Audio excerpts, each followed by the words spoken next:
Good day and welcome to Wisdom 31, Spring 2019. My name is Alan Gray, and I, along with a few of my friends, will journey together with you over the course of the next 31 days through the book of Proverbs.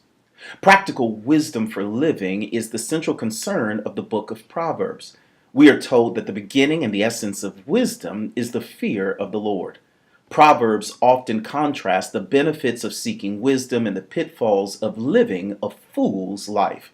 Proverbs is a collection of Israelite wisdom literature, including an introductory section which gives readers a framework for understanding the entirety of the book.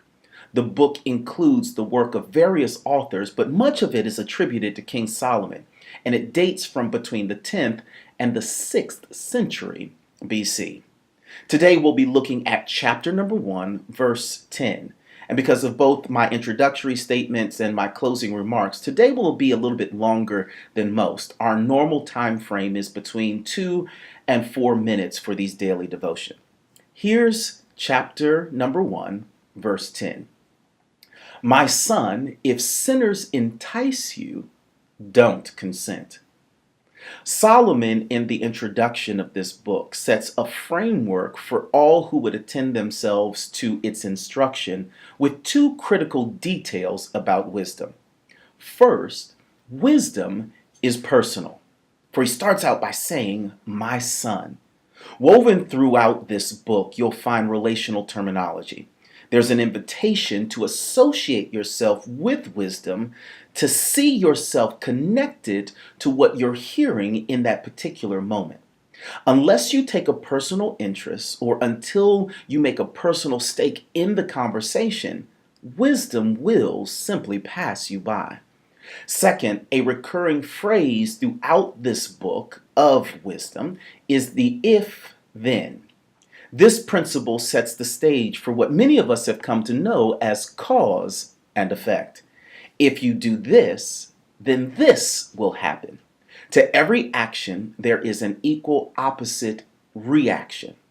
Foundational to wisdom is accepting that nothing, no matter how private or public, happens in a vacuum. Everything we do, everything we cause, has an effect on something else.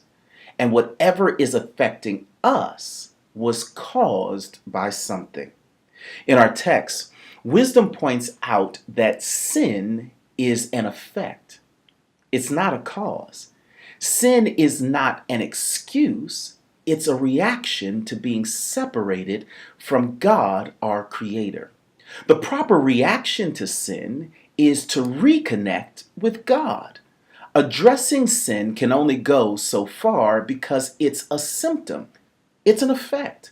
To overcome the symptom, you have to properly address the cause, which is separation. Here's the wisdom key. Sin's effect always causes you to fall short. Be wise.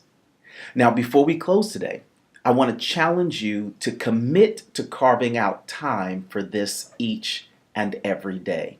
Here's what that means. First, read the whole chapter that corresponds with the day of the month. For example, today is the 1st, so we're in Proverbs chapter 1.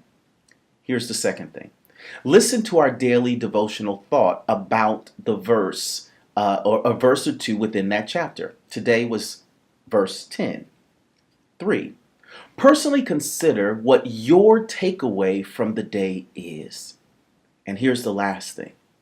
Share either this video or your takeaway, or both, with someone before the day is done. Our desire is that with the overwhelming flow of information our generation is experiencing, we can challenge people to grow in wisdom. We hope you're willing to take on this challenge, and we look forward to growing with you over the course of the next 31 days. Peace.